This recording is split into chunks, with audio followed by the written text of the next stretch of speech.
Dan teman-teman ini pahami nih ya. Cerna baik-baik nih, dengar kata-kata Ana nih. Allah tidaklah mungkin menjadikan kesyirikan sebagai perantara kepadanya. Bayangin. Selama-lamanya, abadan. Bagaimana mungkin suatu perbuatan kesyirikan itu akan membawa kedekatan kepada Allah Subhanahu wa taala. Sesuatu yang dibenci akan membawa kedekatan kepada yang yang membencinya. Nggak mungkin. Secara akal aja, dalil akal aja nggak masuk. Ya kan? Nggak masuk akal, coba teman-teman bayangin. Kalau dibenci terus tiba-tiba enggak nih perbuatan kesyirikan kita buat mendekatkan diri kepada Allah. Ini kan kontradiksi.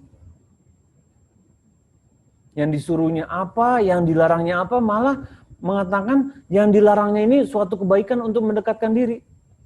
Coba, mungkin nggak Anda tanya? Nggak mungkin. Selama-lamanya nggak mungkin. Jadi buat orang-orang yang mengatakan kesyirikan itu suatu jalan mendekatkan diri kepada Allah, konyol, omong kosong. Tapi apa yang terjadi kalau kita kasih tahu? Galakan mana coba? Surga emang milik antum. Antum punya kafling di surga. Sok tahu banget, sok suci antum. Digituin kalau kita kasih tahu. Bro, gak boleh bro. Ini syirik loh, minta-minta di kuburan. Atau percaya sama dukun. Syirik loh, gak boleh loh ini kita begini. Sok tahu. Ini bukan dukun kok. Zikirnya banyak, ayat-ayat Al-Quran. Ditulis di kertas, diminum airnya. Kalau malam baca zikir sampai pagi. Nggak tidur, nggak makan 3 hari katanya. GoFood kali. Coba bayangin teman-teman. Ada nggak orang-orang yang, ini kita ke dia aja nih. Dia ini ahli, kita minta kesembuhan dari dia. Kuburan yang ini dipercaya dia bisa bawa berkah buat bisnis kita katanya gitu. Kita bawa tanah kuburannya aja, simpen di dompet. Itu dompet belumut kali, hancur. Iya kan? Mau dompet mereknya apa, nyimpen tanah kuburannya, hancur lah. Hancur karena memang tanah. Coba bayangin. Dan Anda tanya coba, mana yang Anda ketik di chat ya, mana yang lebih gampang bertobat?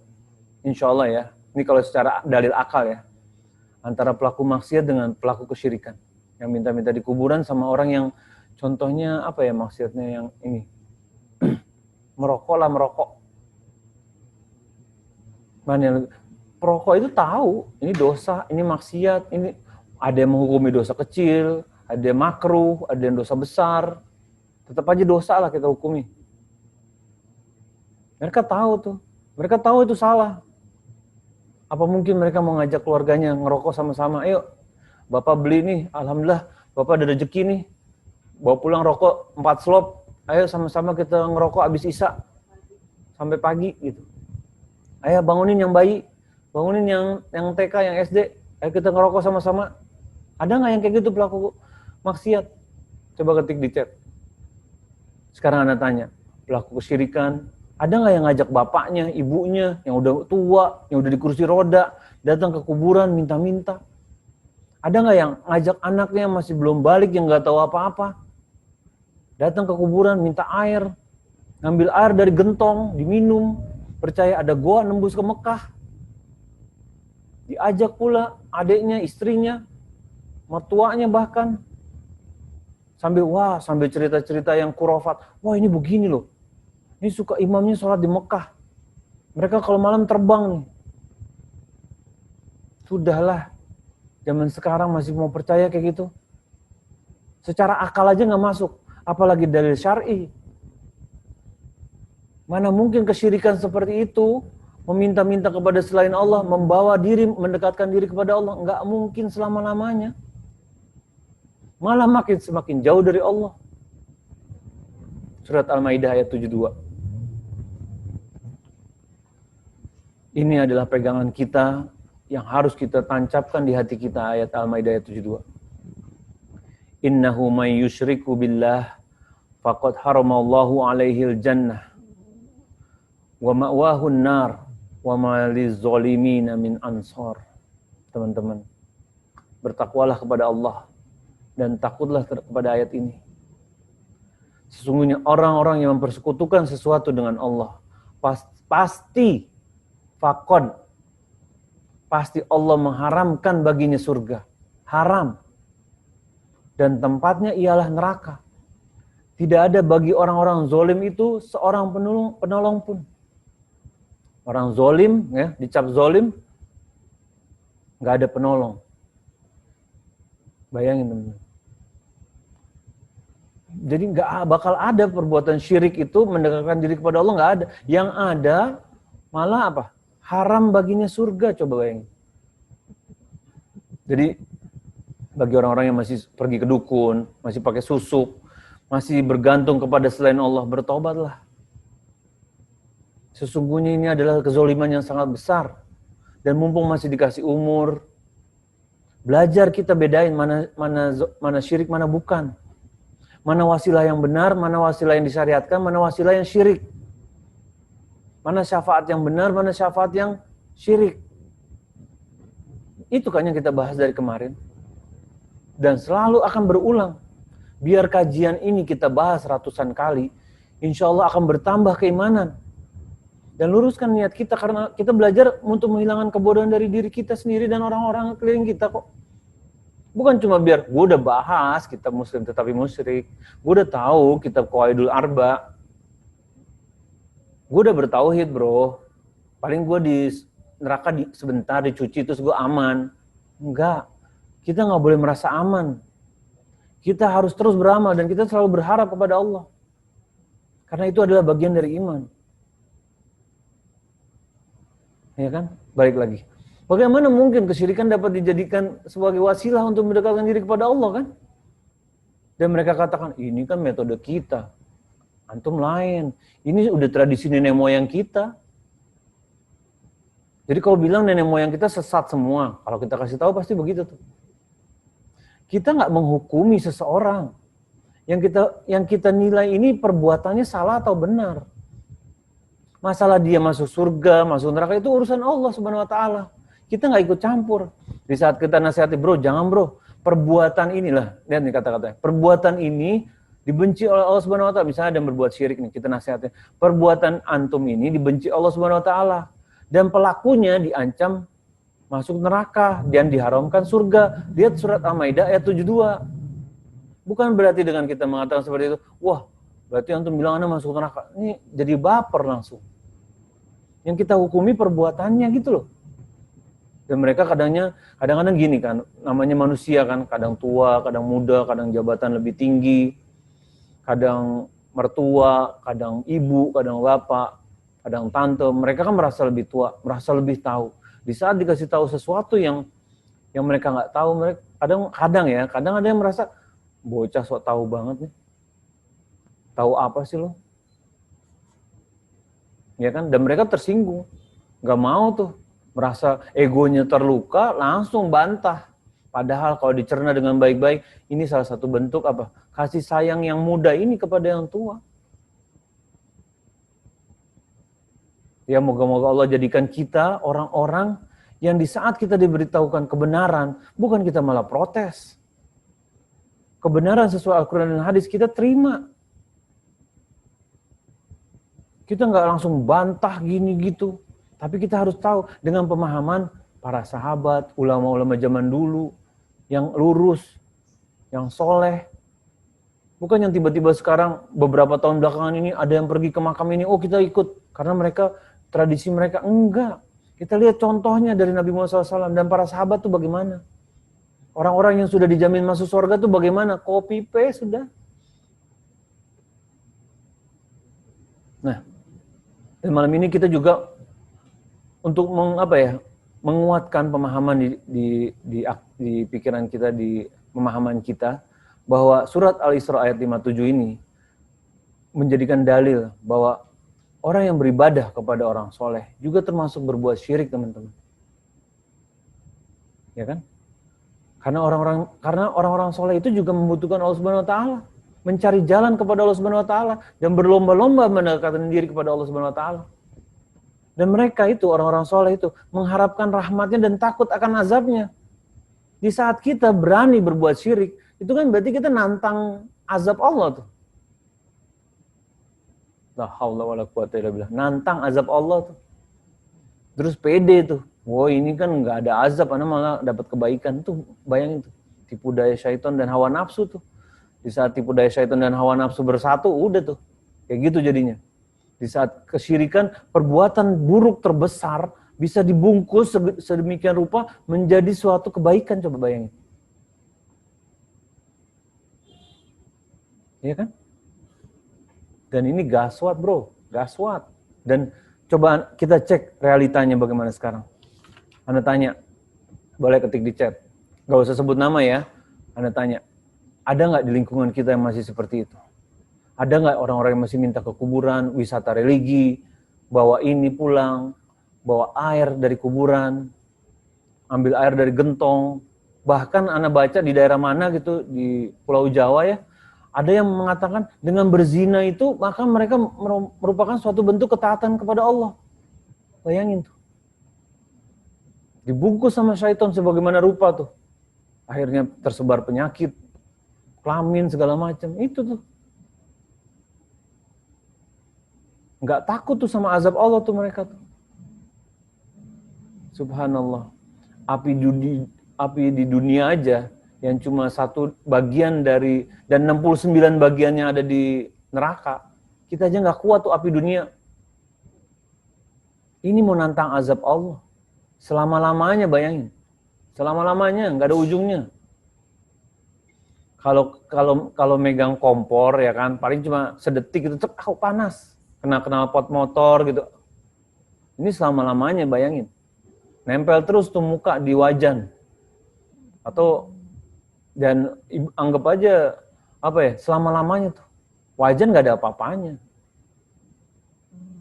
70 kali lipat. 69 bagiannya ada di neraka. Dan sifatnya lain sama api di dunia. Kita nggak akan kuat, teman-teman. Kita harus selalu berdoa kepada Allah. Kita harus selalu belajar tentang tauhid ini. Dan bahaya syirik ini kita harus selalu belajar. Biar ini materi kita mau bahas terus sampai kita mati, nggak ada ruginya. Kita mau bahas tiap hari ini materi tauhid, syirik, tauhid, nggak ada ruginya. Jika Allah izinkan kita meninggal dalam keadaan bertauhid, sesungguhnya adalah kemenangan yang sangat besar itu. Dan kita selalu berdoa kepada Allah, jadikan orang-orang yang bertauhid. Iya kan? Makanya bahaya. Dan selanjutnya, dan selanjutnya kita juga mau masuki pembahasan mana nih? Dalil. Tadi kita sudah membahas berbuat apa ya? Menyembah kepada nabi, malaikat, orang soleh, itu juga merupakan perbuatan suatu perilaku musyrik yang dihukumi sama. Dan ternyata teman-teman, disikapi, dianggap apa ya? Ternyata semua dianggap sama. Yang nyembah pohon, nyembah batu juga sama. Jadi nggak ada bedanya antara perilaku menyembah wali Allah dengan menyembah pohon atau batu. Selama ini kita berpikir pohon, batu itu udah paling buruk. Wali Allah nggak apa-apa. Salah, semuanya sama. Dalilnya apa? Ini dalilnya. Ayo baca Sam. Iya baca.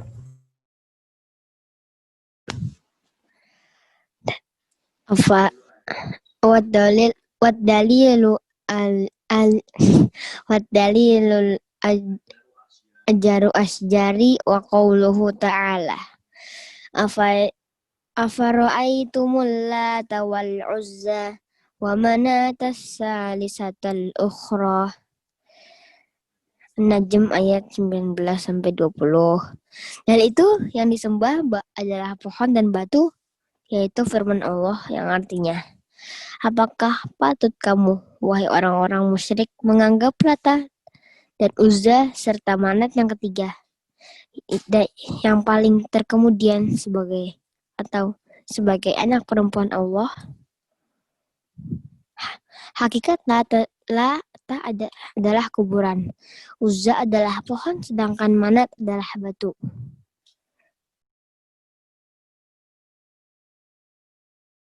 Nah, kita masuk ya ke pembahasan menyembah pohon dan batu juga merupakan perilaku kesyirikan. Dalilnya apa? Surat An-Najm ayat 19 sampai 20.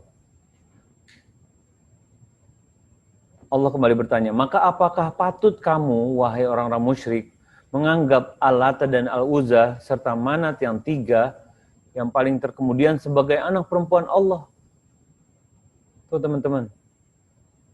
Syekh rahimahullah mengatakan, dalil bahwa yang disembah adalah pohon dan batu adalah, nah, nih, pada ayat ini terdapat dalil yang menunjukkan bahwa ada orang musyrik yang menyembah pepohonan dan bebatuan.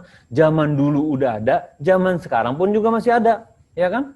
Naro-naro apa sih? Sesajen di batu, di pohon. Google aja banyak kok. Dan kadang maaf ya, yang naro juga pakai jilbab, pakai peci hitam kayak Ana juga. Bayangin coba. Kadang Ana, ya Allah ini ngapain gitu. Apa dakwah nggak sampai di sana, apa gimana gitu. Kadang Ana sedih, ini bapaknya siapa? Ya moga Allah jaga kita selalu dijauhi dari perbuatan syirik ya. Firman Allah Subhanahu wa taala, afara'aitum. Nah, merupakan istifham ingkar. Jadi merupakan kalimat tanya yang mengingkari. Jadi dalam bahasa Arab tuh macam-macam.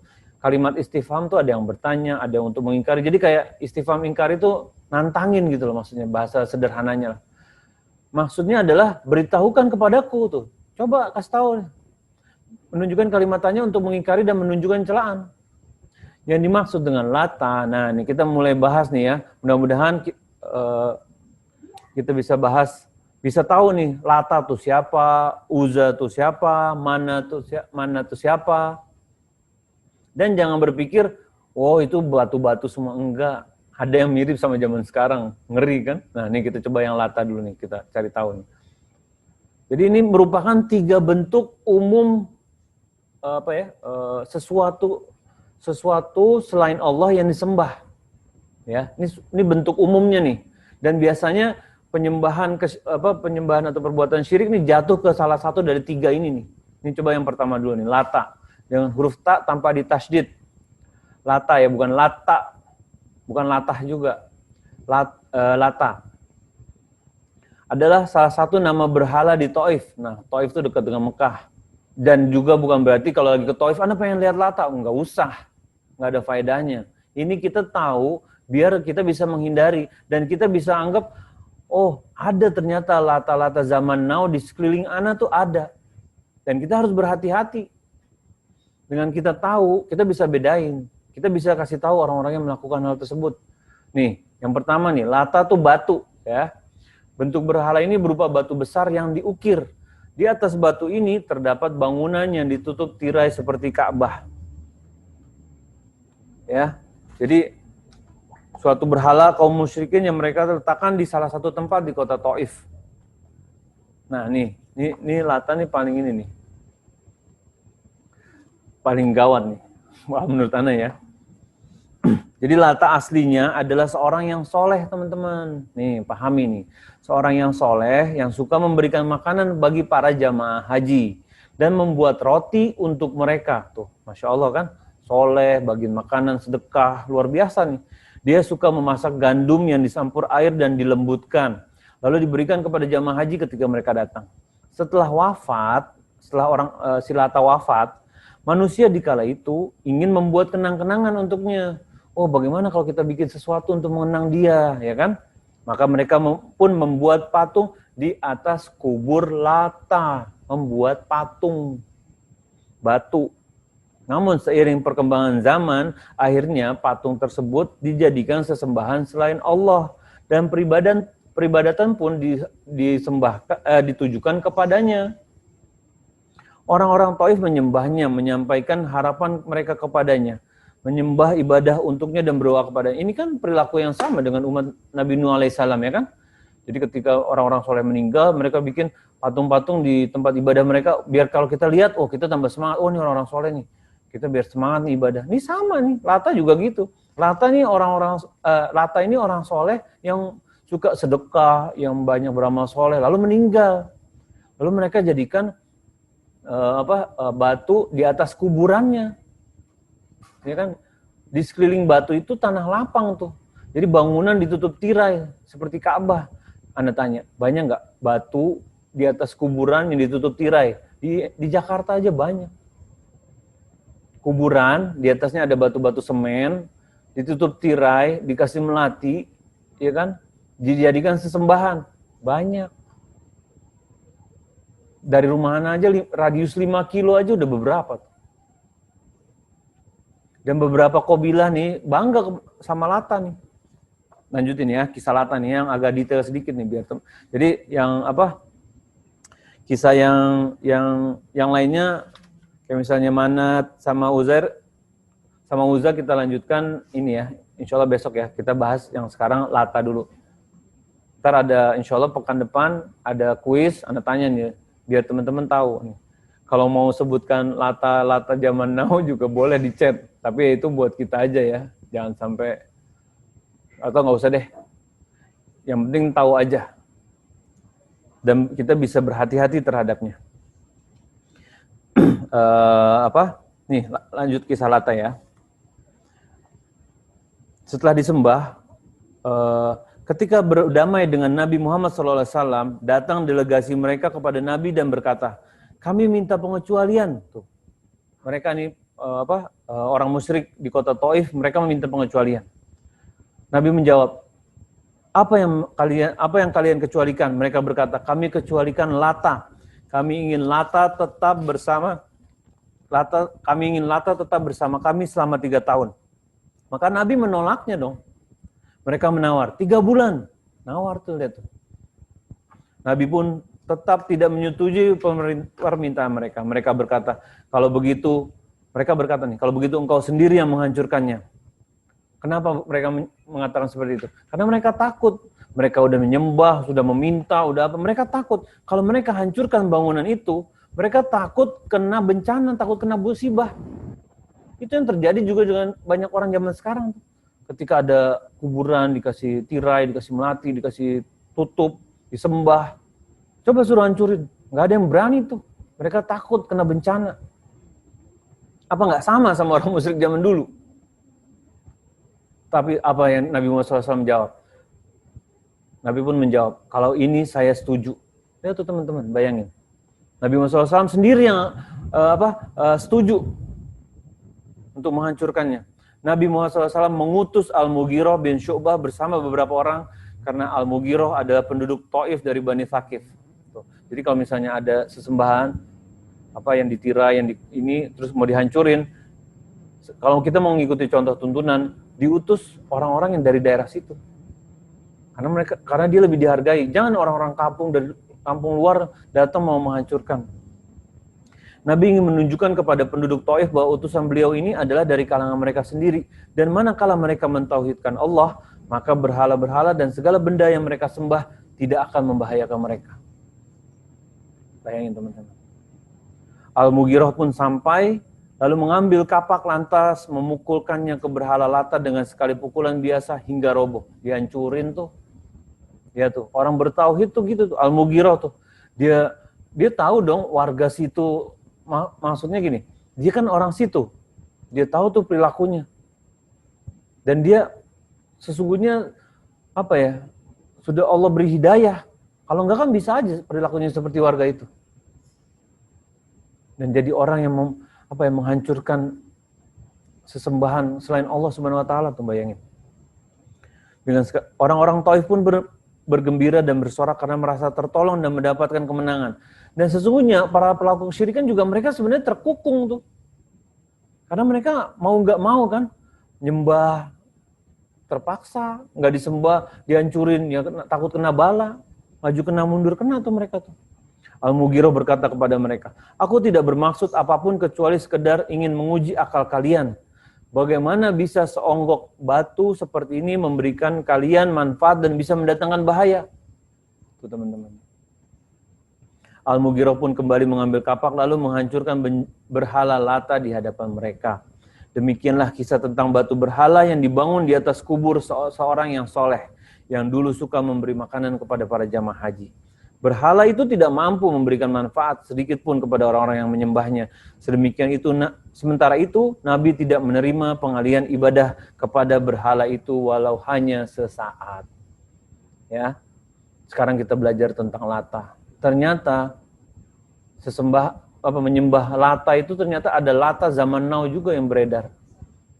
Yang berupa kuburan, di atasnya dibangun batu, dikasih tirai, dikasih pagar, dikasih botol-botol di sekelilingnya. Apa yang terjadi? Disembah, meminta kepadanya, berdoa kepadanya. Dan siapa di dalam yang dikubur? Orang soleh menurut mereka. Sebagai wasilah syirik, wasilah yang dibenci Allah Subhanahu wa taala. Dan tidak akan pernah selama-lamanya perilaku syirik akan mampu mendekatkan diri kepada Allah. Dan kalau kita menganggap Allah Subhanahu wa taala memerlukan wasilah, sesungguhnya kita telah mengatakan bahwa Allah Subhanahu wa taala enggak tahu kondisi hambanya. Buktinya butuh perantara tuh. Kita juga mengatakan bahwa kalau orang-orang pelaku syirikan itu mengatakan perlu wasilah untuk menyampaikan pesan, berarti Allah Subhanahu wa taala pelit. Enggak ada hak. Allah Subhanahu wa taala sangat mulia dengan nama-namanya, Maha mulia dengan nama-namanya dan sifat-sifatnya yang mulia. Tidak ada kekurangan sedikit pun terhadap kemuliaan nama dan sifat-sifatnya. Dan berani-beraninya orang mengatakan Allah kurang, berani dengan azabnya. Bayangin teman-teman. Semoga Allah jaga selalu tauhid kita dan selalu minta kepada Allah. Dan semoga Allah jaga kita selalu belajar, sabar. Mungkin bukan di kajian ini, di pembahasan yang lain, bersama ustadz yang lain yang lebih berilmu. Terus belajar. Tapi hati-hati. Karena ada juga pelaku kesyirikan yang berpeci juga, berbaju putih juga, yang pemahamannya menyimpang, yang mengajak pergi ke tempat-tempat kuburan untuk meminta. Ada kan? Ada teman-teman. Jadi kita nggak boleh sembarang menuntut ilmu, apalagi kita masih baru belajar, ya kan? Juz amma aja nggak hafal-hafal, bahasa Arab nggak tahu, belajarnya dari YouTube, dari Google, mau nyari-nyari guru sendiri. Kalau mau tanya-tanya, diskusi sama anak, boleh kita saling sharing gitu. Nanya ustadz mana yang ini boleh. DM aja, follow aja Instagram The Habaib. Mungkin kita bisa diskusi di situ, atau di Facebooknya juga boleh. Anda terbuka kok, nggak ini kok. Dan kita santai aja, nggak ada jarak kok, insya Allah. Yang penting kita harus selalu semangat belajar. Insya Allah kita ketemu lagi hari Selasa. Pembahasannya masih kita bahas.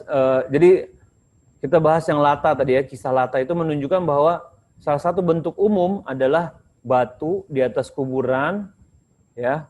Makamnya orang soleh yang disembah. Itu biasanya bentuknya yang itu yang pertama. Masih ada lagi 2 lagi nanti insya Allah kita bahas ya. Sekarang kita masuk ke sesi diskusi. Waalaikumsalam warahmatullahi wabarakatuh. Benar tuh. Pelaku maksiat lebih gampang bertaubat dibandingkan pelaku syirikan. Karena tahu tuh makan babi haram, minum homer haram. Nggak ada tuh orang-orang yang di diskotik ngajak anaknya, ngajak mbaknya, ngajak neneknya, ngajak tantenya, ayo kita ke diskotik minum-minum homer gitu, nggak ada. Tapi kalau yang minta-minta di tempat Lata zaman now banyak. Bahkan bayi, anak kadang pernah lihat bayi.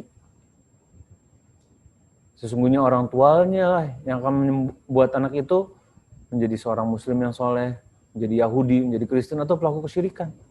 Bimbingan orang tuanya tuh. Makanya kita kalau jadi orang tua harus soleh dulu kalau pengen punya anak soleh. Betapa banyak orang di luaran yang anak masukin di sekolah Islam terbaik di Indonesia. Bayarannya 10 juta sebulan. Mikirnya gitu tuh. Udah aman dia nanti di dalam situ. Enggak, dia pulang ke rumah dia lihat bapak ibunya enggak kayak gini. Oh santai urusan dunia terus. Ngapain gue sibuk sama urusan akhirat? Gitu. Yang soleh aja kadang diuji, anaknya enggak soleh. Apalagi yang enggak soleh orang tuanya, bayangin. Dan kita mimpi di siang bolong tuh. Ibunya nonton drama Korea. Bapaknya main game di handphone. Anaknya disuruh baca Quran berjus-jus, ya nggak mungkin. Yang bapaknya belajar di kamar berjam-jam, bahas kitab, anaknya aja masih kabur-kabur, masih mainan.